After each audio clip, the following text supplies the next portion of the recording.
Netzarim corridor பகுதிகளில் Israel தன்னுடைய ராணுவத்தை கொண்டு வந்து நிறுத்தி இருக்கிறது. ஆனாலும் வலம மாதிரி உடனடியாக பலஸ்டைன் ராணுவம் பங்கருக்குள்ள போகல. நெட்சாரிம் காரிடோர் பகுதிகள் அவங்களும் வெப்பனோட நிக்கிறாங்க, அவங்களும் ஆயுதங்களோட நிக்கிறாங்க. 2 பேருக்கும் மத்தியில் ஃபயரிங் ஆரம்பிக்கல. தரைவழி தாக்கல், வான்வழி தாக்கல் நடைபெறுகிறது, தரைவழி தாக்கல் நடைபெறவில்லை. 2 தரப்புமே ஆயுதத்தோட நிக்கிறாங்க. அந்த இடத்துல குண்டு போட முடியாது, வான்வழியா போட்டா 2 பேருமே செத்து போயிருவாங்க. உயிர் காக்கக்கூடிய எந்த பொருளையுமே காசாவுக்குள் அனுமதிக்காமல் இஸ்ரேல் முழுவதுமாக தடுத்துக் கொண்டிருக்கிறது என்கிற குற்றச்சாட்டை பாரிய அளவில் இன்றைக்கு ஐநா முன்வைத்திருக்கு. ஏன்னா இப்ப மீண்டும் யுத்தம் ஆரம்பிச்சிருச்சு. ஆனா நம்ம மாட்டிக்கிட்டோமே, பாலஸ்தீனத்துக்கு சுதந்திரம் கொடுக்கிற அளவுக்கு இந்த ஒப்பந்தத்தினுடைய நிலை இருக்குது. அதனால இந்த ஒப்பந்தத்தை எப்படி நாசமாக்குறது, இந்த ஒப்பந்தத்தினுடைய விதிமுறைகளை மாற்ற சொல்லித்தான் சமாதான உடன்படிக்கை என்று கத்தார்ல போய் கடந்து பேசிக்கிட்டே இருக்கிறாங்க.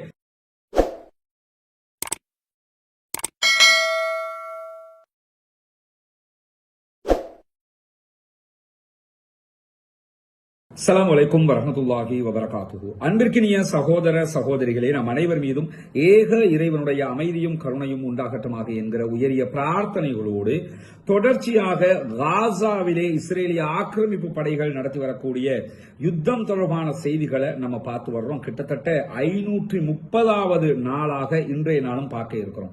இடைப்பட்ட ஒரு 59 நாட்கள் அல்லது இன்றோடு 60 நாட்களாக சீஸ் ஃபயர் யுத்த நிறுத்தத்தினுடைய காலத்தை அளவுகோலாக வைத்துக் கொண்டு நம்முடைய வீடியோக்கள் சீஸ் ஃபயர் எத்தனையாவது நாள், யுத்தம் எத்தனையாவது நாள் என்பதை குறிப்பிட்டு தான் செய்திகளை வெளியிட்டு வந்தோம். அதுக்கான காரணம் என்ன, யுத்தம் ஆரம்பிக்கப்பட்டு இத்தனை நாட்கள், தற்போது யுத்த நிறுத்தத்தினுடைய நாட்கள் இத்தனை நாட்கள் என்பதுதான் அதனுடைய முக்கியமான கருவாக இருந்தது. இருப்பினும் தற்போது மீண்டும் இஸ்ரேல் காசாவுக்கு எதிரான வான்வழி தாக்குதல்களை ஆரம்பித்திருக்கிறார்கள்.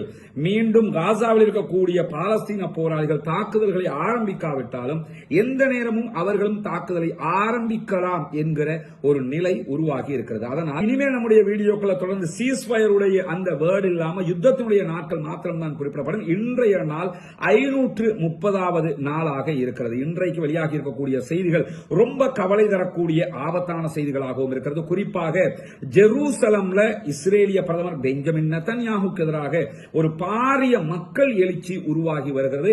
பாலஸ்தீன மக்கள் அல்ல அந்த ஆர்ப்பாட்டங்களில் கலந்து கொள்வது, இஸ்ரேல் என்று இன்றைக்கு யார் உள்ளே இருக்கிறாங்களோ அந்த யூதர்கள் தான் பெஞ்சமின் நெதன்யாஹுக்கு எதிராக ஆர்ப்பாட்டங்களை நடத்தி வருகிறார்கள். குறிப்பாக டெல் அவீவ்லேயே பாரிய ஆர்ப்பாட்டங்கள் நடைபெறுகிறது. அதற்கு காரணம் என்னன்னா, யுத்தம் செய்யாதீங்க, பணைய கைதிகளை மீட்டு கொண்டு வாங்க, தேர்தலை நடத்துங்க, நீங்க மீண்டும் மீண்டும் யுத்தம் செய்வது என்பதே உங்களுடைய அரசியல் சுயானத்துக்கானது என்று சொல்லி பாலஸ்தீனத்தினுடைய யுத்தத்துக்கு எதிராக இஸ்ரேலுக்குள்ளே இருக்கக்கூடிய யூத மக்களே போராட்டங்கள் நடத்தக்கூடிய செய்திகள் வெளியாகி கொண்டிருக்கக்கூடிய நேரத்தில் தான் தெற்கு காசா மீதான தாக்குதல்களை இன்றைக்கு இஸ்ரேலிய ஆக்கிரமிப்பு படைகள் வான்வழி தாக்குதல்களை நடத்தி கொண்டிருக்கிறார்கள்.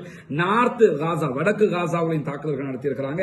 அதே நேரத்தில் தெற்கு காசா, சவுத் காசாவிலையும் தாக்குதல்கள் நடத்தியிருக்கிறாங்க. இன்றைக்கு சுமார் 17 அப்பாவி சகோதரர்கள் இதுவரைக்கும் கொல்லப்பட்டிருக்கிறார்கள், ஷஹீதாகி இருக்கிறார்கள் என்கிற செய்திகள் வெளியாகி கொண்டிருக்கக்கூடிய நேரத்தில் தான் ஐநா அறிவித்திருக்கக்கூடிய ஒரு செய்தியில் என்ன சொல்றாங்கன்னா, உயிர் காக்கக்கூடிய எந்த பொருளையுமே காசாவுக்குள் அனுமதிக்காமல் இஸ்ரேல் முழுவதுமாக தடுத்துக் கொண்டிருக்கிறது என்கிற குற்றச்சாட்டை பாரிய அளவில் இன்றைக்கு ஐநா முன்வைத்திருக்கு. ஏன்னா இப்ப மீண்டும் யுத்தம் ஆரம்பிச்சிருச்சு. ஷிஃபா மருத்துவமனை பகுதிகளிலையும் குதுஸ் மருத்துவமனை பகுதிகளிலையும் நூற்றுக்கணக்கான சகோதரர்கள், தாக்குதலில் பாதிக்கப்பட்டவர்கள், காயமடைந்தவர்கள் மருத்துவத்திற்காக வந்து நிற்கிறார்கள். அவர்களுக்கு மருத்துவம் வழங்குவதற்கான ஏற்பாடுகள் இல்லாமல் பாலஸ்தீனத்தினுடைய காசாவினுடைய சுகாதார பிரிவு தத்தளித்துக் கொண்டிருக்கிறது. எனவே உயிர் காக்க வேண்டிய கடமை நமக்கு இருக்கிறது. அவர்களுக்கான உதவிகளை நாம் செய்ய வேண்டும் என்று சொல்லி இன்றைக்கு ஐநா வெளியிட்டிருக்கக்கூடிய அறிக்கையில் சொல்லி இருக்கிற அதே நேரத்தில் இன்றைய தினம் இஸ்ரேலிய ஆக்கிரமிப்பு ராணுவம் பொதுமக்களை இலக்கு வைத்து பல இடங்களில் வான்வழி தாக்குதல்களை நடத்தி வருகிறார்கள். அவர்கள் இன்னும் தரைவழி தாக்குதல்களை ஆரம்பிக்கவில்லை. பெஞ்சமின் நெதன்யாஹு என்ன சொல்றாருன்னா, இனிமேல் துப்பாக்கிகளுக்கு கீழால் தான் பேச்சுவார்த்தை நடத்தப்படும், சமாதான பேச்சுவார்த்தைங்கிறதே கிடையாது அப்படிங்கிறாரு. அப்படி சமாதான பேச்சுவார்த்தைகள் நடத்தப்படாவிட்டால் என்ன நடக்கும் என்பதும் அனைவருக்கு தெரியும். இந்த நிலையில தான் இன்னும் அவர்கள் தரைவழி தாக்குதலை ஆரம்பிக்கவில்லை, அத்தனையும் வான்வழி தாக்குதல்களாக மாத்திரம்தான் இருக்கிறது என்பதை நம்ம புரிஞ்சு கொள்கிற அதே நேரத்தில் இன்றைய தினம் பாலஸ்தீன விடுதலை அமைப்பினுடைய ஊடக பேச்சாளர் வெளியிட்டிருக்கக்கூடிய செய்தி, உசாமா ஹம்தான் அவர்கள் இன்றைக்கு ஊடகங்களுக்கு பேசியிருக்கிறார். அதிலே அவர் மிக முக்கியமான ஒரு செய்தியை சொல்லியிருக்கிறார். நாங்கள் இந்த நிமிடம் வரை ஒப்புக்கொள்ளப்பட்ட சமாதான உடன்படிக்கையை கடைபிடித்து வருகிறோம். 2 தரப்புமே முதல் கட்டம் 40 நாட்கள், பிறகு 40 நாட்கள், பிறகு நிரந்தர யுத்த நிறுத்தம் என்றுதான் பேச்சிலே முடிவெடுத்திருக்கிறோம், கையெழுத்துமிட்டிருக்கிறோம். அந்த அடிப்படையில் முதல் கட்ட 40 நாட்களை நாங்கள் அழகாக கையாண்ட மாதிரியே இப்பொழுதும் ரொம்ப பொறுமையாக பொறுமையாக இரண்டாம் கட்டத்தையும் நாங்கள் பொறுத்திருந்து கவனித்துக் கொண்டிருக்கிறோம். நாங்கள் அவசரப்படாமல் இருக்கிறோம். எங்கள் மீது பாரிய தாக்குதல் எங்கள் மக்கள் மீது நடத்தப்பட்டிருக்கிறது. 400க்கும் மேற்பட்டவர்கள் ஒரே நேரத்தில் கொல்லப்பட்டிருக்கிறார்கள், ஷஹீதாகி இருக்கிறார்கள். அப்படி இருந்தும் நாங்கள் பொறுமையாக சமாதான உடன்படிக்கையை நடைமுறையில் வைத்துக் கொண்டிருக்கிறோம். இது இஸ்ரேலுக்கு பாரிய ஆச்சரியத்தை உண்டாக்கி இருக்கிறது. அது மட்டுமல்லாமல் இந்த ஒப்பந்தத்தை எப்படியாவது நாசமாக்கணும் என்று சொல்லித்தான் இஸ்ரேல் மீண்டும் மீண்டும் காசாவின் மீது தாக்குதல் நடத்தி கொண்டிருக்கிறது. இந்த தாக்குதல்களை நடத்தக்கூடிய இஸ்ரேல் இந்த தாக்குதல்களால் ஏற்கனவே முடிவெடுத்த ஒப்பந்த நடைமுறைகள் மாற்றம் பெறும் என்று நினைத்தால் அது வெறும் மாயையாகத்தான் இருக்கும் என்று அவர்கள் சொல்லியிருக்கிறார்கள். சுருக்கமாக நீங்க என்ன புரிஞ்சுக்கிறீங்க சொன்னா, ஏற்கனவே முதல் 40 நாட்கள் என்னென்னலாம் செய்யணும் பேசி முடிவெடுத்தாங்க. இரண்டாவது 40 நாட்கள் சமாதான உடன்படிக்கையின் போது என்னவெல்லாம் இருக்க வேண்டும். இரண்டாவது 40 நாள் ஆரம்பிச்சதிலிருந்து நிரந்தர யுத்த நிறுத்தத்தை நோக்கி நகர வேண்டும். நிரந்தர யுத்த நிறுத்தம்னா அடுத்து பாலஸ்தீனம் சுதந்திர நாடு என்ற இடத்துக்கு போய் நிக்கணும். இந்த மாதிரியான பேச்சுவார்த்தை நடத்தப்பட்டது. 40 நாள் முடிஞ்சா மூன்றாவது நிரந்தர யுத்த நிறுத்தம் தான். இதற்குள்ள காசாவை கட்டி எழுப்புகிற வேலைகளை தான் எல்லோரும் செய்யணும் என்கிறது தான் ஒப்பந்த விதிமுறை. இந்த விதிமுறையை தளர்த்தி காசாவில் இருக்கக்கூடிய இஸ்ரேலுடைய ஆட்களை மற்றும் பணைய கைதிகளை எப்படியாவது வெளியே எடுத்துக்கிட்டு போய் அவர்கள் காசாவை மீண்டும் ஒரு காலனித்துவத்துக்கு கீழே காசாவை அடக்கி ஆளக்கூடிய வேலையை செய்யறதுக்கு முயற்சி பண்றாங்க. அவங்க இந்த யுத்த நிறுத்தத்தை உடைச்சி அதை அல்லது யுத்த நிறுத்தத்தினுடைய விதிமுறைகளை மாற்றுவதற்காக எங்கள் மீது தாக்குதல் நடத்தினால் விதிமுறையை மாற்றலாம் என்பது மாயையாக இருக்கும். விதிமுறையை மாற்றத்துக்கு நாங்க தயாரில்லை. அதுதான் விதி. ஏன்னா இதுல ஒரு ட்விஸ்ட் இருக்குது. என்ன ட்விஸ்ட்னா, யுத்தத்திலையும் இஸ்ரேலால வெல்ல முடியல, அவங்களுடைய பணைய கைதிகளையும் மீட்டுக் கொண்டு எடுத்துட்டு போக முடியல, பாலஸ்தீன விடுதலை அமைப்பையும் அழிக்க முடியாம போயிடுச்சு, காசாவுல கட்டடங்களையும் அப்பாவிகளையும் கொன்றது மட்டும்தான் மிச்சமா போயிடுச்சு. இப்படி எல்லாம் நடந்ததற்கு பிறகு இப்ப இந்த ஒப்பந்தத்தில் கையெழுத்து போட்டுருக்கானா இல்லையா? இந்த ஒப்பந்தத்தில் கையெழுத்து போட்டு வந்ததுக்கு பிறகு தெரியுது, ஆனா நம்ம மாட்டிக்கிட்டோமே, பாலஸ்தீனத்துக்கு சுதந்திரம் கொடுக்கிற அளவுக்கு இந்த ஒப்பந்தத்தினுடைய நிலை இருக்குது. அதனால இந்த ஒப்பந்தத்தை எப்படி நாசமாக்குறது, இந்த ஒப்பந்தத்தினுடைய விதிமுறைகளை மாற்ற சொல்லித்தான் சமாதான உடன்படிக்கை என்று கத்தார்ல போய் கடந்து பேசிக்கிட்டே இருக்கிறாங்க. பாலஸ்தீன விடுதலை அமைப்பு என்ன சொல்றாங்கன்னா, பேசினதுதான் டோர் க்ளோஸ் பண்ணப்பட்டுடுச்சு, திரும்ப திரும்ப அதுல பேசிக்கிட்டு இருக்க முடியாது, சொன்னதை சொன்ன மாதிரி நடைமுறைப்படுத்தும், உங்க ஆக்களை நாங்க விடுதலை பண்ணுவோம் என்று பிடியாக பிடித்துக் கொண்டிருக்கிறார்கள். இஸ்ரேலுக்குள்ள உடனடியாக ஒப்பந்தத்தை நடைமுறைப்படுத்துகின்ற பொதுமக்கள் ஆர்ப்பாட்டம் நடத்துறாங்க.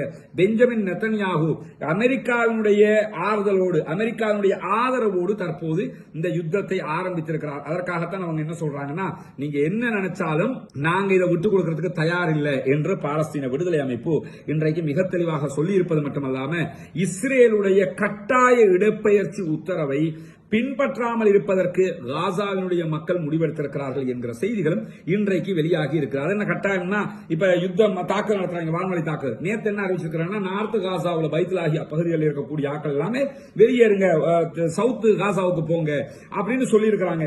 ஒரு சில பேர் போனாலும் பல பேர் நாங்க போக மாட்டோம், செத்தாலும் இனி இங்க தான், எங்களுக்கு இதான் வேலையா, நீ தாக்குதல் நடத்துவ, ஒவ்வொரு ஊரா அலைஞ்சுக்கிட்டு இருக்க முடியுமா, எங்களுடைய தேசம் இது, எங்களுடைய பூமி இது, நாங்கள் இங்கே தான் இருப்போம் என்று அவர்கள் உறுதியாக இருக்கிறார்கள். எனவே அவர்கள் உறுதியாக இருக்கிற காரணத்தினால இஸ்ரேல் பொதுமக்களை கொள்வது அதிகமாகும் என்கிற ஒரு அச்சமும் இருக்கிறது. ஏன்னா வெளியேற மாட்டோம்னா அந்த இடத்துக்கே குண்டை போடுவான், மக்கள் செத்து மடிந்து விடுவார்கள். அல்லாஹ்தான் அவர்களை பாதுகாக்க வேண்டும். ஆனால் அவர்களுடைய உறுதி அவர்களுடைய தேசத்தை மீட்பதற்கான ஒரு அத்திவாரமாக அடித்தளமாக இருக்கும் என்பதும் எந்த மாற்று கருத்தும் இல்லை. இப்படியான நேரத்தில் இன்னைக்கு நிறைய ஊடகங்கள் என்னன்னா, இஸ்ரேலுடைய ஒரு அறிக்கையை வெளியிட்டிருக்கிறாங்க. என்ன அறிக்கைன்னு சொன்னா, இஸ்ரேல் இன்னைக்கு நார்த் காசா பகுதிகளில் பாலஸ்தீன விடுதலை அமைப்பினுடைய ராணுவ தளங்களை இரவு முழுவதும் அடிச்சு நொறுக்கி இருக்கிறோம் அப்படின்னு சொல்லி அறிவிச்சிருக்காங்க. முதல்ல இது உண்மையா? இப்படி நொறுக்க முடியுமா? அங்க நொறுக்கிறதுக்கு எதையாவது தரைக்கு மேலதான் வச்சிருக்கிறானா? பாலஸ்தீன விடுதலை அமைப்பினுடைய எந்த ஒரு ராணுவ கேம்பும் தரைக்கு மேல இருக்குதா? நீ தான் அட்டாக் பண்றன்னு தெரிஞ்சதோட, நேற்று 400 பேரை கொண்டதோட அப்படியே இருந்தாலும் உடனே எல்லாத்தையும் பூமிக்கு கொண்டு போயிருப்பானா இல்லையா? கொண்டு போகாம தான் வச்சிருப்பானா? இரவு முழுக்க தாக்குதல் நடத்தி என்ன பண்ணாங்களாம்னு கேட்டா, பாலஸ்தீன விடுதலை அமைப்பினுடைய இந்த ராணுவ முகாம்களை நாங்க அழிச்சோம், இரவு முழுக்க இதுக்கு தாக்குதல் நடத்தினோம்ங்கிறாங்க. இதுக்கு முன்னாடி என்ன சொன்னாங்க? நார்த் காசாவுல, வடக்கு காசாவுல பாலஸ்தீன விடுதலை அமைப்பே இல்ல, மொத்தமா நாங்க தான் நார்த் காசாவை கையில வச்சிருக்கிறோம். ஆனா இந்த யுத்த நிறுத்த டைம்ல பார்த்தோம், புற்றீசல் மாதிரி பங்கர்களுக்குள்ள இருந்து வெளியே வந்தாங்க, ஒண்ணுமே பண்ண முடியாம போயிடுச்சா இல்லையா? அப்ப இந்த மாதிரி ஒரு நிலை இருக்கிற நேரத்தில் இன்னைக்கு என்ன சொல்றாங்கன்னா, நார்த் காசாவில் நாங்க யுத்தம் பண்ணி பல இடங்கள் அழிச்சிட்டோம். எந்த அளவுக்கு அழிச்சிட்டோம்னு சொன்னா, இஸ்ரேல் மீது தாக்குதல் நடத்துறதுக்கு நிறைய ஏவுகணைகளை ரெடி பண்ணி வச்சிருந்தாங்க, அதையெல்லாம் நாங்க அழிச்சிருக்கிறோம். ஆனா இதுக்கு முன்னுக்கு என்ன சொன்னாங்க? ஏவுகணையே கிடையாது, எல்லாத்தையும் அழிச்சிட்டோம்னாங்க. ஏண்டா எல்லாத்தையும் அழிச்சா இப்ப எப்படி அழிச்ச நீ? என்ற கேள்வி வரும். அப்ப ஏற்கனவே இருக்க போய் தானே அவங்க வச்சிருக்கிறாங்க வரும். அப்ப என்ன அர்த்தம்னா ஏற்கனவே இருந்ததை அழிக்கவும் இல்ல, இப்ப அழிக்கவும் இல்ல, இருக்கிறதையெல்லாம் அவங்க பத்திரமா வச்சிருக்காங்க. இன்றைக்கும் பாலஸ்தீன விடுதலை அமைப்பு ஒரு விஷயத்தை தெளிவா சொல்லிருக்காங்க. கேட்டா அளவு கடந்து போனீங்கன்னா நாங்களும் எல்லாம் மீறிடுவோம். அதனால அளவோட தான் எதுவும் இருக்கணும். சமாதானம் வந்துட்டீங்கன்னா போதுமானது. எங்களை அழிக்கணும்னு நினைக்காத, அது கனவுலையும் உனக்கு நடக்காது. ஏன்னா நாங்க மண்ணுக்காக போராடிக்கிட்டு இருக்கணும். இது எங்களுடைய வாழ்வா சாவா என்கிற போராட்டம். உன்னை பொறுத்தவரை யுத்தம், வருமானம், பதவியை காப்பாத்திக்கணும். எங்களுக்கு பதவியும் முக்கியம் இல்ல, பட்டமும் முக்கியம் இல்ல, எதுவும் முக்கியம் இல்ல. எங்களுக்கு எங்கள் மக்கள் முக்கியம், எங்கள் நாடு முக்கியம். எனவே இதெல்லாம் சாத்தியப்படாது என்பதை மிக தெளிவாக சொல்லிவிட்டார்கள். ஆனா இன்னைக்கு அவங்களுடைய அறிக்கையில் என்ன சொல்லியிருக்கிறாங்கன்னா, நார்த் காசாவுல பாலஸ்தீன விடுதலை அமைப்பினுடைய ராணுவ முகாம்களை, ராணுவ தளங்களை அழிச்சது மட்டுமல்லாம காசாவினுடைய கடலோர பகுதிகளில் இருந்த கடல் வழியாக தாக்குதல் நடத்துவதற்கு தயாராக இருந்த பாலஸ்தீன விடுதலை அமைப்பினுடைய கப்பல்களை நாங்க அடிச்சு நொறுக்கி இருக்கிறோம். நான் என்ன கேட்கிறேன்னு கேட்டா, அந்த கப்பலின் ஒன்று இருந்திருந்தா இந்த 500 நாள் விட்டுருப்பாங்களா? கப்பலின் ஒன்று இருந்திருந்தா சாதாரண மீன்பிடி படகுகளை கூட விட்டு வைக்கவில்லை. மீன்பிடி படகுகள் வரைக்கும் அடிச்சு நொறுக்கிட்டாங்க. எல்லாத்தையும் அடிச்சு நொறுக்கி போட்டு இன்னைக்கு என்ன சொல்றாங்கன்னு கேட்டா, காசாவினுடைய கடற்பரப்புல பாலஸ்தீன விடுதலை அமைப்பினுடைய போட் எல்லாம் இருந்தது, கப்பல்கள் எல்லாம் இருந்தது. இதுல எங்களுக்கு அட்டாக் பண்றதுக்கு தான் ரெடியா இருந்தாங்க, நாங்க அதெல்லாம் அழிச்சிட்டோம் அப்படின்னு சொல்லிருக்காங்க. இந்த சமாதானம் 40 நாளைக்குள்ள ரஃபா பார்டர் வழியாக எந்த போட்டாவது வந்துச்சா? சரி, பங்கருக்குள்ள இருந்து கப்பலை கொண்டு வந்துட முடியுமா? கப்பலை கொண்டு வரணும்னா கடல் வழியாகத்தான் கொண்டு வரணும். கடல் வழியாக கொண்டு வந்தா எந்த டைம் கொண்டு வந்தாலும் இஸ்ரேல் பார்த்துக்கிட்டு தான் இருக்கலாம். எனவே கொண்டு வர முடியாது. அப்ப ஒன்னே ஒண்ணு உறுதியாகுது, என்னன்னா கடலோர பகுதிகளில் பாலஸ்தீன அப்பாவிகள் மீது இஸ்ரேல் தாக்குதல் நடத்தி இருக்கிறது. இரண்டாவது, அப்படியே பாலஸ்தீன விடுதலை அமைப்பின் மீது தாக்குதல் நடத்தி இருந்தா இஸ்ரேல் ஏதோ ஒத்துக்கொள்ளுதுன்னு கேட்டா, பாலஸ்தீன விடுதலை அமைப்பினுடைய நாவல் போர்சஸ் ரொம்ப பலமா இருக்கிறாங்க. அவருடைய கடற்படையும் பலமாக இருக்கிறது. ஒரு சில ஏரியாவில் தான் நீங்க அழிச்சிருக்கிறீங்கன்னு அர்த்தம். அப்ப மற்ற ஏரியாவில் இருப்பானா இல்லையா? எனவே தங்களுடைய மானத்தை காப்பாத்திக்கிறதுக்காக இப்ப புது தும்பு தடி வந்திருக்குது. புதிய ராணுவ தளபதியை ஒரு யுத்தத்தில் ஒருத்தன் தோத்து பதவியை நீங்கிட்டு போயிட்டான். இப்ப இன்னொருத்தன் தளபதியா வந்திருக்கான். அவன் பழிக்கு நீ 60,000 பேரை கொண்டியா, நான் ஒரு 1,00,000 பேரை கொள்ள வேண்டும் வேணும்னா கொல்ல முடியுமே தவிர பாலஸ்தீன விடுதலை அமைப்பை அழிப்பது என்பது அசாத்தியம் என்பதை இஸ்ரேலுடைய தலைவர்கள், இஸ்ரேலுடைய ராணுவத்தினுடைய ஊடக பேச்சாளர் அண்மையில பதவி விலகின்றார். அவரும் என்ன சொன்னாரு? பாலஸ்தீன விடுதலை அமைப்பு அழிக்கிறதுங்கிறது அசாத்தியமானது. அது ஒரு கொள்கை, அது ஒரு சித்தாந்தம், அது ஒரு சிந்தனையாக மாறிவிட்டது. எனவே அது சாத்தியம் இல்லை. இவங்க சும்மா கண்ணில் மண்ணை தூக்கிட்டு தெரியுறாங்களே தவிர அது உண்மை இல்லை என்று சொல்லி அவர்களும் மிக தெளிவாக அறிவித்திருந்த நிலையில தான் காசாவில் தொடர்ந்து இஸ்ரேல் செயல்படும் என்று சொல்லி இஸ்ரேலிய ராணுவம் இன்றைக்கு அறிவித்திருக்கிறது. இஸ்ரேலுடைய படைகள், உள்நாட்டு பாதுகாப்பு பிரிவு, இவை அத்தனையும் இஸ்ரேல் மக்களை நாங்கள் பாதுகாக்கிறதுக்காக நாங்கள் செயல்படுவோம், எனவே காசாவில் நாங்கள் இருப்போம் என்று சொன்னது மட்டுமல்லாமல் இன்றைய தினம் என்ன பண்ணிருக்கிறாங்கன்னா, நெட்சாரிம் காரிடோர் பகுதிகளையும் ராணுவத்தை கொண்டு வந்து நிறுத்தி இருக்கிறார்கள். இதில் நம்ம என்ன கவனிக்கணும்னா, வான்வழி தாக்குதல் நடைபெறுகிறது. நெட்சாரிம் காரிடோர் பகுதிகளில் இஸ்ரேல் தன்னுடைய ராணுவத்தை கொண்டு வந்து நிறுத்தி இருக்கிறது. ஆனாலும் வலம மாதிரி உடனடியாக பலஸ்டைன் ராணுவம் பங்கருக்குள்ள போகல. நெட்சாரிம் காரிடோர் பகுதிகள் அவங்களும் வெப்பனோட நிக்கிறாங்க, அவங்களும் ஆயுதங்களோட நிக்கிறாங்க. 2 பேருக்கும் மத்தியில் ஃபயரிங் ஆரம்பிக்கல. தரைவழி தாக்குதல், வான்வழி தாக்குதல் நடைபெறுகிறது, தரைவழி தாக்குதல் நடைபெறவில்லை. 2 தரப்புமே ஆயுதத்தோட நிக்கிறாங்க. அந்த இடத்துல குண்டு போடவும் முடியாது, வான்வழியா போட்டா 2 பேருமே செத்து போயிருவாங்க. அதனால இந்த வாட்டி நேருக்கு நேர் பாலஸ்தீன விடுதலை அமைப்பும் இஸ்ரேலிய போர்சஸும் முன்னுக்கு முன்னாடி நிக்கிறாங்க. நெட்சாரிம் காரிடோர் பகுதிகளில் அவங்க கொண்டாந்து ராணுவத்தை திரும்ப இறக்கிக்கிட்டு இருக்கிறாங்க. ஏன் இறக்குறாங்கன்னு சொன்னா, ஒரு யுத்தம் வந்து அந்த இடத்துல இருந்து ஆரம்பிப்போம்னு. ஆனா அந்த ஏரியாவில் இந்த யுத்த கால பகுதியை, யுத்த நிறுத்த கால பகுதியை பயன்படுத்தி பாலஸ்தீன ராணுவமும் தங்களுக்கு தேவையான எல்லா வளங்களையும் கொட்டி ஆயுதங்களை நிறுத்தி கொண்டு வச்சுட்டாங்கிற செய்திகளும் இன்றைக்கு வெளியாகி இருக்கிறது. இப்படியான நேரத்தில் தான் மீண்டும் கடந்த 72 மணி நேரங்களாக 3 நாட்களாக இஸ்ரேலுக்கு ஆதரவாக காசாவுக்கு எதிராக யமன்ல இருக்கக்கூடிய ஹூதிகளுடைய படைப்பிரிவுடைய தளங்களை நோக்கி நாங்கள் தாக்குதல்களை நடத்தி கொண்டிருக்கிறோம் என்கிறது அமெரிக்காவினுடைய படைப்பிரிவு. அமெரிக்கா ஹூதிகளுக்கு எதிராக யமன்ல தாக்குதல் நடத்துறாங்க. கடுமையான தாக்குதல், அதுல எந்த மாற்று கருத்தும் கிடையாது. ஆனா நிறைய ஊடகங்கள் என்ன சொல்றாங்கன்னா, ஹூதிகளுடைய விமான தளம் காலி, ஹூதிகளுடைய ஏவுகணை ஏவுகிற தளம் காலி, அது காலி இது காலிங்கிறாங்க. அங்க காலி பண்றதுக்கு அது எங்க இருக்குங்கிறது முதல்ல தெரியணும். தெரிஞ்சாதான் காலி பண்ண முடியும். விமானத்தளத்தை அடையாளம் கண்டுலாம், ஏவுகணை எங்க இருந்து ஏவுறாங்க, எங்க ஏவுகணையை வச்சிருக்கிறாங்க, இதெல்லாம் தெரியணும்ல. இதெல்லாம் தெரியறதுக்கு அங்க எதுவுமே கிடையாது. எனவே இதுல முதல் விஷயம், அங்க தாக்குதல் நடத்துறாங்க, யுத்தம் பண்றாங்க, அதுல பொதுமக்கள் கொல்லப்படுகிறார்கள். இன்றைக்கும் 24 பேர் யமன்ல பொதுமக்கள் கொல்லப்பட்டிருக்கிறார்கள். ஆனால் யஹியா சாரி, ஹூதிகளுடைய ராணுவ பேச்சாளர் என்ன பண்ணிருக்கிறார் கேட்டா, உடனடியாக இது தொடர்பான விளக்கங்களை சொல்லியிருக்கிறாரு. எங்க மேல எங்க தலைவர்கள் யாருமே கொல்லப்படல, நாங்க இடைவிடாம தாக்குதல் நடத்துவோம். இன்றைக்கும் கடந்த 3 நாட்களாக 72 மணி நேரங்களாக அமெரிக்காவுடைய கப்பல் மீது USS ஹாரி ட்ரூமன் மீது அவங்க தாக்குதல் நடத்துறாங்க. இன்றைக்கும் கிட்டத்தட்ட 4 பாலிஸ்டிக் ஏவுகணை தாக்குதல்களை நடத்தியிருக்கிறார்கள். 7க்கு மேற்பட்ட ஆளில்லா விமான தாக்குதல்களை அவர்கள் நடத்தியிருக்கிறார்கள். அமெரிக்காவுடைய கப்பல் மீது, விமானம் தாங்கி கப்பல் மீது தொடர்ந்து தைரியமாக பாலஸ்தீனத்திற்கு ஆதரவாக ஹூதிகளுடைய படைப்பிரிவு தாக்குதல்களை நடத்துகிறார்கள் என்கிற செய்திகள் வெளியாகிக் கொண்டே இருக்கக்கூடிய நேரத்தில் தான் அன்பிற்கினிய சகோதர சகோதரிகளே, நமக்கெல்லாம் தெரியும், தொடர்ந்து நம்முடைய வீடியோக்கள்ல இலங்கையினுடைய கிழக்கு மாகாணம் பொத்துவில் பகுதிகளில் புனிதமிக்க இஸ்லாமிய மார்க்கத்தை வாழ்க்கை நெறியாக தேர்வு செய்து கொண்ட 14 குடும்பங்களுக்கான ஒரு வீட்டு திட்டம் அமைத்து கொடுப்பதற்கான ஒரு முயற்சியை கையில் எடுத்திருக்கிறோம். அது தொடர்பான செய்திகளை நம்ம உங்கள்கிட்ட சொல்லி வர்றோம். புனிதமிக்க ரமதானுடைய மாதமாக இருக்கிறது. ஜகாத் சதகாக்களை அள்ளி கொடுக்கக்கூடிய மாதமாக இருக்கிறது. நபிகள் நாயகம் ஸல்லல்லாஹு அலைஹி வஸல்லம் அவர்கள் வீசுகின்ற காற்றை விட வேகமாக இந்த நேரத்திலே நிறைய சதகாக்களை, ஏழைகளுக்கான தர்மங்களை செய்வார்கள் என்கிற செய்திகளை எல்லாம் நம்ம சஹீஹுல் புகாரி, முஸ்லிம் உள்ளிட்ட ஹதீஸ் கிரந்தங்களில் பார்க்கிறோம். அதே நேரத்தில் இஸ்லாம் கொடுத்திருக்கக்கூடிய மிகப்பெரிய ஒரு நன்மையான காரியம் என்னன்னா, 8 கூட்டத்தாருக்கு ஜகாத்தை நாம் பங்கு வைக்க முடியும். அதிலே மிக முக்கியமான ஒரு கூட்டத்தார் தான் முஅல்லஃபத்துல் குலூப், உள்ளங்கள் ஈர்க்கப்படுகிறவர்கள், இஸ்லாத்தை நோக்கி கவரப்படுகிறவர்களுக்கு நாம் ஜகாத்து பணங்களை கொடுக்க முடியும். தொடர்ந்து பல கட்டங்களில் பல பேருக்கும் நீங்கள் ஜகாத்துகளை வழங்கி வருவீங்க. இம்முறை தயவு செய்து இந்த மக்களுக்கான வீட்டு திட்டத்தை ஆரம்பிப்பதற்கான முயற்சிக்காக உங்களால் முடிந்த ஜகாத்துக்களை வாரி வழங்குங்கள். எனக்கு முன்னால் காட்சிப்படுத்தப்படக்கூடிய இந்த காட்சிகளை எல்லாம் நீங்க பார்ப்பீங்க. அந்த மக்களுடைய நிலைகளை தான் நம்ம காட்சிப்படுத்தி கொண்டிருக்கிறோம். அவ்வளவு ஒரு அடிமட்ட நிலையில் அவர்களுடைய பொருளாதாரம் இருக்கிறது. யானை தொல்லை, பல தொல்லைகளோடு வாழ முடியாத அளவுக்கு இருக்கக்கூடிய ஒரு வீட்டுக்குள்ள தான் அவங்க வாழ்ந்து கொண்டிருக்கிறாங்க. குடிசைகளுக்குள்ள வாழ்ந்து கொண்டிருக்கிறாங்க. இங்க வந்தா இது யானை வந்து உடைச்சிருச்சாம். யானை இங்க வர வருமா? உசிர கையில பிடிச்சிட்டு தான் வாழ வேண்டியிருக்குல்ல. அந்த செட்டை பத்தி தான் கொடைய வச்சிருக்காங்க.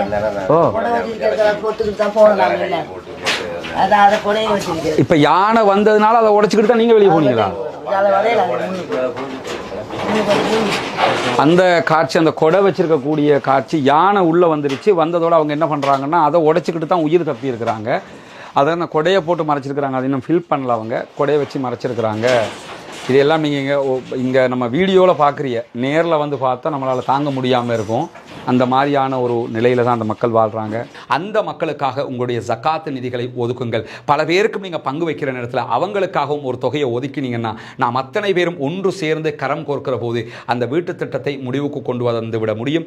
வெறும் 14 குடும்பங்களுக்கான வீடுகளைத்தான் நாம் அமைக்க இருக்கிறோம். எனவே இதற்காக உதவி செய்ய விரும்புகிறவர்கள் முன்னால் தெரிகிற நம்முடைய தொலைபேசி மற்றும் வாட்ஸ்அப் இலக்கத்திற்கு தொடர்பு கொள்ள முடியும். முன்னால் தெரிகிற நம்முடைய அக்கவுண்ட் நம்பருக்கு நீங்க நேரடியாக உங்களுடைய ஜகாத்து தான தர்மங்களை அனுப்ப முடியும். சில நாடுகளில் இருந்து இந்த அக்கவுண்ட்டுக்கு பணம் அனுப்ப முடியாது என்று சொல்லக்கூடிய சகோதரர்கள் முன்னால் தெரிகிற என்னுடைய வாட்ஸ்அப் மற்றும் தொலைபேசி இலக்கத்திற்கு தொடர்பு கொள்கிற போது அதற்கான மாற்று வழிகளையும் உத்தியோகபூர்வமாக சட்ட ரீதியாக உங்களுக்கு வழிகாட்டுவதற்கு தயாராக இருக்கிறோம். எனவே அந்த அடிப்படையில் அந்த மக்களுக்காக உங்களுடைய ஜகாத்துக்களை ஒதுக்கி தாருங்கள். அல்லாஹு தஆலா நம் அனைவரையும் நல்ல காரியங்களில் ஒன்றிணைப்பானாக என்கிற கோரிக்கையும் இந்த இடத்திலே முன்வைத்துக் கொள்கிறேன். இன்றைக்கு மீண்டும் என்ன பண்ணிருக்கிறார்னா, டொனால்ட் ட்ரம்ப் அவருடைய ட்ரூத் சோஷியல் என்கிற சமூக வலைதளத்தில் எழுதியிருக்கிறார். அவருக்கு போற பார்த்தா வைரமுத்து தாண்டி வர மாதிரி இருக்குது. ஏன்னா கூட இருக்கிற எலான் மாஸ்கை பத்தி உங்களுக்கு தெரியும். அந்த தொழில் பண்றாரோ இல்லையோ ட்வீட் போட்டுக்கிட்டு இருப்பாரு. அவர் மாதிரி இப்ப இவர் என்ன பண்றாருன்னு கேட்டா, ஈரானுக்கு எதிராக அறிக்கை வெளியிட்டுக்கிட்டே இருக்கிறார். அதுல ஒரு அறிக்கை இன்றைக்கு என்ன செஞ்சிருக்காரு கேட்டா, ஹூதிகளுக்கு நீங்க ஆயுதம் கொடுக்கறத நிறுத்தலன்னு சொல்லி சொன்னா நடக்கிறது வேற அப்படின்னு சொல்லி இருக்கிறாரு. ஹூதிகளுக்கு அவன் ஆயுதம் கொடுக்கறத நிறுத்தானா இல்லையாங்கிறது ரெண்டாவது. அவன் ஆயுதம் எந்த வழியில கொடுப்பான்? கடல் வழியா தானே. இப்பதான் சிரியாவிலையும் உங்க ஆட்சின்னு தானே சொல்லிக்கிட்டு இருக்கிறீங்க. சிரியா பார்டரால ஹிஸ்புல்லாக்களுக்கு ஆயுதம் கொடுக்க முடியல அப்படின்னு சொன்னா செங்கடல் வழியா தானே கப்பல் வரணும், கப்பல்ல தானே ஆயுதம் கொண்டு வரப்படணும். அப்படி என்றால் அந்த கப்பல்கள் மீது தாக்குதல் நடத்தலாமா இல்லையா?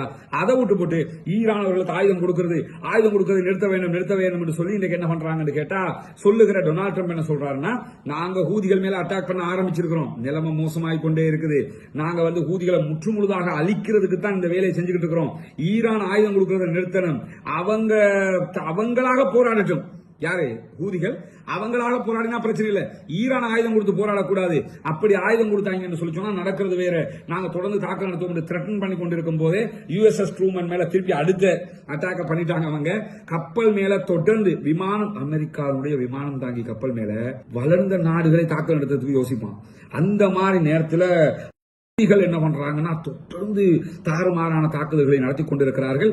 அவர்கள் செங்கடல்ல இன்றைக்கு இஸ்ரேலுக்கு ஆதரவான கப்பல் மீதும் தாக்குதல் நடத்தி இருக்கிறார்கள் என்கிற செய்தி வந்திருக்கிறது. அது தொடர்பான மேலதிக செய்திகள் வரும்போது நாம் அதை உங்களோடு பகிர்ந்து கொள்ள தயாராக இருக்கிறோம். எது எப்படி போனாலும் ஹூதிகளுக்கும் அமெரிக்காவுக்கும் நேரடி வார் ஸ்டார்ட் ஆகிடுச்சு தெரிகிறது. அதே நேரத்தில் பாலஸ்தீன விடுதலை அமைப்பு இன்னும் பதிலடி தாக்கல் கொடுக்காம இருக்கிறாங்க. அது ஒரு புத்திசாலித்தனமும் கூட. என்னன்னா அவங்க தாக்குற நேரத்தில் இவங்க தான் யுத்தத்தை ஆரம்பிச்சாங்க என்கிற ஒரு பழி வந்துடக்கூடாது. அவன் ஆரம்பிச்சுட்டான். சர்வதேச நாடுகள் எல்லாம் பாக்குது பாலஸ்தீன விடுதலை அமைப்பு எந்த அட்டாக்கும் பண்ணல, இஸ்ரேல் தான் மீண்டும் மீண்டும் தாக்கல் நடத்துறாங்க. அவங்க தான் குற்றவாளிகள் என்பது சர்வதேசத்துக்கு மிக தெளிவாக தெரிகிறதுனாலதான் ஓரளவுக்கு அவர்கள் பொறுத்து போகிறார்கள். ஆனால் எப்பொழுதும் பொறுத்து போக மாட்டோம் என்பதையும் சொல்லியிருக்கிறார்கள். பாலஸ்தீன விடுதலை அமைப்பினுடைய இஸ்மாயில் ஹனியா மௌத்தா போயிட்டாரு, அதே மாதிரி யஹ்யா சின்வார் மௌத்தா போயிட்டாரு, ஷேக் ஆரூரி மௌத்தா போயிட்டாருங்கிறதுனால அவங்களுடைய தலைமை கூண்டுருச்சுன்னு எங்கேயும் சொல்ல முடியாது. போராளிகளை பொறுத்தவரையில் அவர்கள் தேவையான எல்லாவற்றையும் செய்திருக்கிறார்கள். அவருடைய மிகச்சிறந்த பல படை தளபதிகள் இன்றைக்கும் அவர்களை வழிநடத்திக் கொண்டிருப்பதாக அறிவித்திருக்கிறார்கள். பொறுத்திருந்து பார்ப்போம் என்னவெல்லாம் நடக்கிறது என்பதை. இன்றைக்கு வெளியாக இருக்கக்கூடிய பல முக்கியமான செய்திகளை தான் நாம் பார்த்திருக்கிறோம். தொடர்ந்தும் பாலஸ்தீனத்தில் நடைபெறக்கூடிய செய்திகளை மட்டுமல்லாம நிறைய சகோதரர்கள் யமன்ல ஹூதிகளுக்கும் இவங்களுக்கு நடக்கக்கூடிய செய்திகளை தனியாக போடுங்கிறாங்க. நம்ம வெளியூர்ல இருக்கிறவங்களுக்கு தெரியும், பொத்துவில் பகுதிகளில் ஒரு ஹவுசிங் ப்ராஜெக்ட் ஒன்று பண்ணிக்கிட்டு இருக்கிறோம். ரமதானுடைய காலத்தில் உங்களுடைய ஜகாத் நிதிகள் அதுக்கு தாங்கன்னு சொல்லி நம்ம கேட்டுக்கிட்டு இருக்கிறோம். என்னன்னா 14 இஸ்லாத்தை ஏற்றுக்கொண்ட குடும்பங்கள், குடும்பமாகவே 14 குடும்பங்கள் இஸ்லாத்தை ஏற்றுக்கொண்டிருக்கிறார்கள். அந்த காட்சிகள் விளம்பரத்தில் நீங்க பார்த்திருப்பீங்க. அவர்களுக்கு வீடு இல்லாமல் கஷ்டப்பட்டுக் கொண்டிருக்கிறார்கள். யானை தொல்லை, யானை வீட்டை இருக்கிற குடிசையெல்லாம் அடிச்சு உடைச்சிட்டு போயிருது. அப்ப எனவே அவங்களுக்கு பாதுகாப்பான பகுதிகளில் லேண்ட் எடுத்து அவங்களுக்கான வீடுகளை அமைக்கிறதுக்கான முயற்சிகளை பண்ணிக்கிட்டு இருக்கிறோம். ஓரளவுக்கு அவர்களுக்கு தேவையான சில இடங்களை நம்ம வாங்கி இருக்கிறோம். இன்னும் இடங்கள் வாங்குவதற்கான தேவையும் இருக்கிறது சகோதரர்களே. அதே போன்று அவர்களுடைய வாங்கின இடத்துக்குள்ள சில கட்டுமான பணிகள் ஆரம்பிச்சிருக்கிறோம் அல்ஹம்துலில்லாஹ் என்று சொல்லி அது பற்றிய வீடியோக்களை நாளை தினம் உங்களோடு நம்ம பகிர்ந்து கொள்வோம். எனவே நீங்கள் தருகிற ஒவ்வொரு ரூபாய்க்குமான காரியம் மிகச்சிறப்பாக நடைபெற்று வருகிறது. இறைவனுக்காக நீங்கள் தரக்கூடிய காரியம் அந்த மக்களுக்காக போய் சேர்ந்து இறைவனத்தில் நிறைய நன்மைகளை உங்களுக்கு பெற்றுத்தர போதுமானது. அந்த பணியில இன்னைக்கு ஒரு 4 நாளா நான் கொழும்புல இல்ல, வெளியூர்ல பொத்துவிலுடைய இந்த பணிகளோட ஈஸ்டர்ன்ல பல இடங்களை நம்ம இன்னொரு நிகழ்ச்சியை பண்ணி வர்றோம். நீங்க பார்த்திருப்பீங்க. இஸ்லாம் ஒரு அமைதி மார்க்கம் என்கிற தலைப்புல இஸ்லாம் பற்றிய கேள்வி பதில் நிகழ்ச்சிகளை நான் முஸ்லிம் சகோதர சகோதரிகளுக்காக நடத்தி வர்றோம். இதுவரைக்கும் ஒரு 3 நிகழ்ச்சிகள் நடத்திருக்கோம். இன்ஷா அல்லாஹ் இன்னும் ஒரு 4-5 நிகழ்ச்சிகள் இருக்கிறது. அந்த நிகழ்ச்சியில் அவங்க நிறைய கேள்விகளை கேட்கறாங்க. அல்ஹம்துலில்லாஹ் அந்த வீடியோக்கள் நம்ம உங்களோட பகிரும்போது உங்களுக்கு தெரியும், மாஷா அல்லாஹ் அருமையான கேள்விகள் எல்லாமே. அந்த கேள்விகளுக்கு நம்ம பதில் சொல்றது மட்டுமல்ல, அவங்களுக்கு குர்ஆன் தமிழாக்கமும் குர்ஆன் சிங்கள மொழிபெயர்ப்பும் தாராளமாக கொடுக்க முடிகிற ஒரு வாய்ப்பையும் இறைவன் நமக்கு தந்திருக்கிறான். அதற்காக பிரார்த்தனை செய்யுங்கள். எனவே அந்த ஹூதிகளுடைய சம்பவங்கள் எல்லாம் நம்ம கொழும்புக்கு ஒரு நாட்கள் வரும்போது தனித்தனியாக வீடியோவாக மேலதிக வழக்கங்களோடு நம்ம போடுவோம். இந்த தீவில் நடக்கக்கூடிய இஸ்லாத்தை ஏற்றுக்கொண்ட சகோதரர்களுக்கான இந்த வீடு கட்டி கொடுக்கிற பணிக்கு ஜகாத்து தான தர்மங்களை செய்ய விரும்புகிற சகோதரர் முன்னால் இருக்கக்கூடிய நம்முடைய அந்த அக்கவுண்ட் நம்பருக்கு உங்களால் முடிந்த ஜகாத்து உதவிகளை வாரி வழங்குறது மட்டுமல்லாம எங்க நாட்டில இருந்து இந்த அக்கவுண்ட்டுக்கு போட முடியல என்று சொல்லக்கூடிய சகோதரர் முன்னால் தெரிகிற என்னுடைய தொலைபேசி மற்றும் வாட்ஸ்அப் இலக்கத்திற்கு தொடர்பு கொண்டு அதை எப்படி நீங்க அனுப்ப முடியும் என்கிற வழிகாட்டல்களையும் நாம் தருவதற்கு தயாராக இருக்கிறோம். அந்த மக்களுக்கும் கரம் கொடுப்போமாக. பாலஸ்தீனம் வெற்றி பெறட்டும், பாலஸ்தீனம் சுதந்திரமடையட்டும், பாலஸ்தீன மக்களும் நம்மை போன்ற நிம்மதியானவர்களாக மாற வேண்டும் என்கிற உயரிய பிரார்த்தனைகளோடு பாலஸ்தீன மக்களுக்காக ஜனநாயக ரீதியாக குரல் கொடுப்போமாக. வாஹ்ரு தஅவானா அல்ஹம்துலில்லாஹி ரப்பில் ஆலமீன்.